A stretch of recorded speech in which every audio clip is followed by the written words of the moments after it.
Back.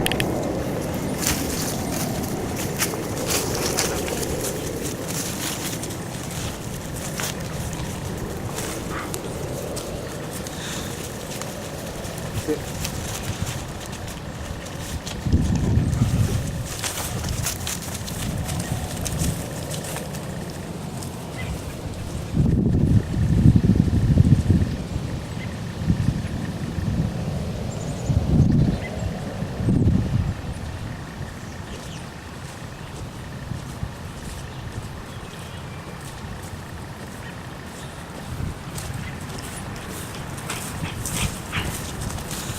Sit. Briggs, sit. Z.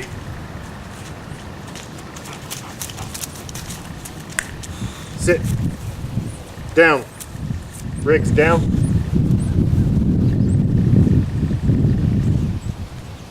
Good. Down, Winston.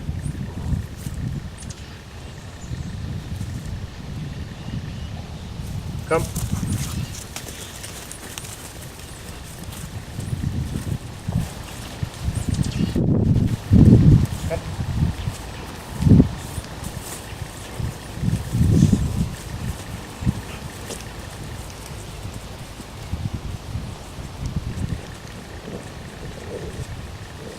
Knock it off.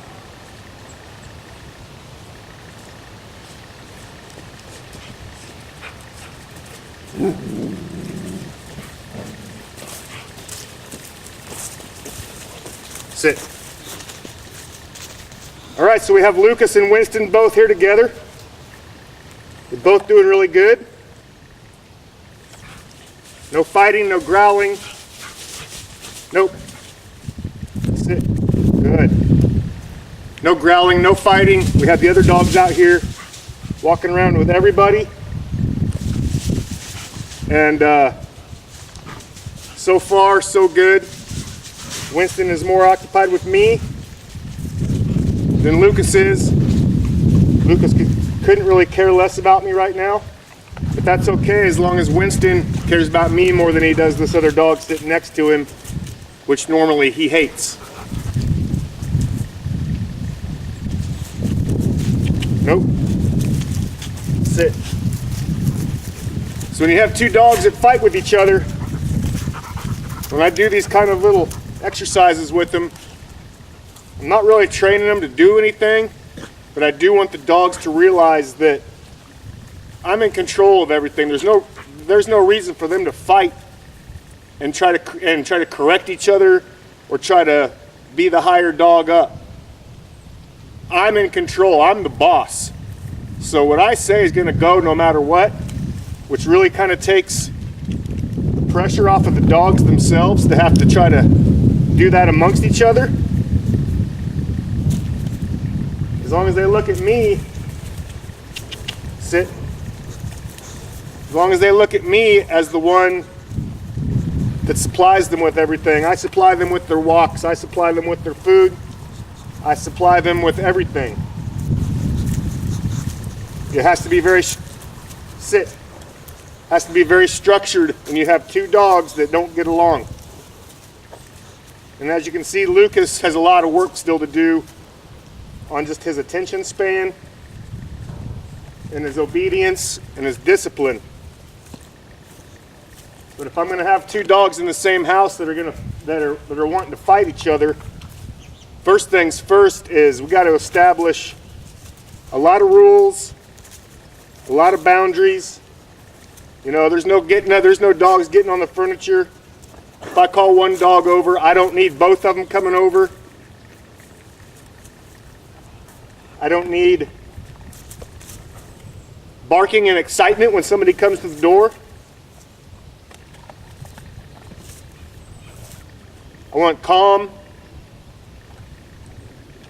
attention, and I want myself to be the main focus. When these two dogs are in the house, they are not going to just have free run of the house without being monitored in some fashion. If I get up out of the living room and the dogs are both sitting on their dog beds, and you know, don't be lazy. I'd rather be cautious and put one of them in a crate while I have to leave the room. The more you can do the necessary steps to avoid these kind of confrontations and fights, the better off you're going to be. And eventually, it's just going to become, you know, natural for them to not really care about fighting. But you do have to be kind of strict. You got to kind of be like you're running a boot camp when you have two dogs in the house that want to fight.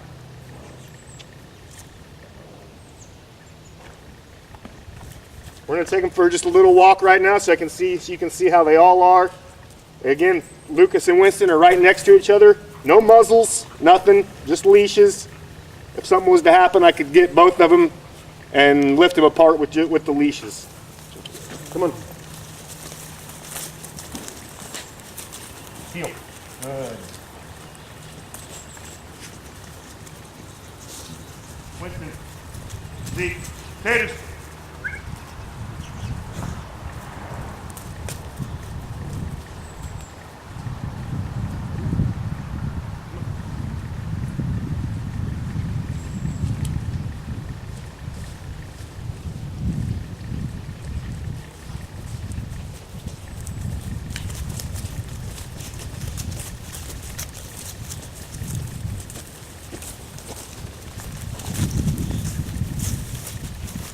Good. So I don't see a lot of just out and out aggression with these dogs. What I do see is Winston does not like Lucas's energy. Lucas is a lot more hyper and kind of shaky and not real sure of himself. And Winston feels like he's the one that has to correct that. Which is not the case, because that's what I do. So the more clear I make that to the dogs, the happier everybody is. So Lucas does not want to accept food from me right now. Winston's all about it. But the more comfortable the more comfortable Lucas gets, you'll see he'll start accepting food a lot more readily. But all the other dogs, nope. All the other dogs are perfectly calm and content and focused on me.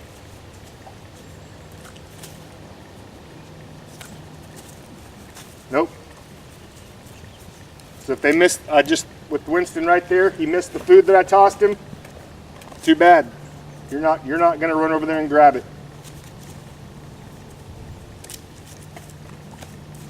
It's all these little things like this that have to be monitored, and there has to be structure, and you have to stick with it.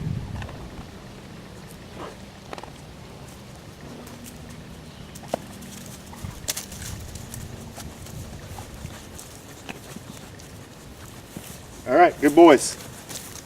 So there's a good look at Winston and Lucas. Hopefully you can see now that they can coexist. It's not just an instant death match. Good boys.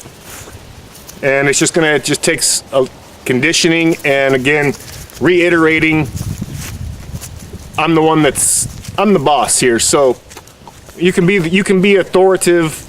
You can have authority and be the boss without being mean. Right, guys? All right. We'll talk to you later. Toodles.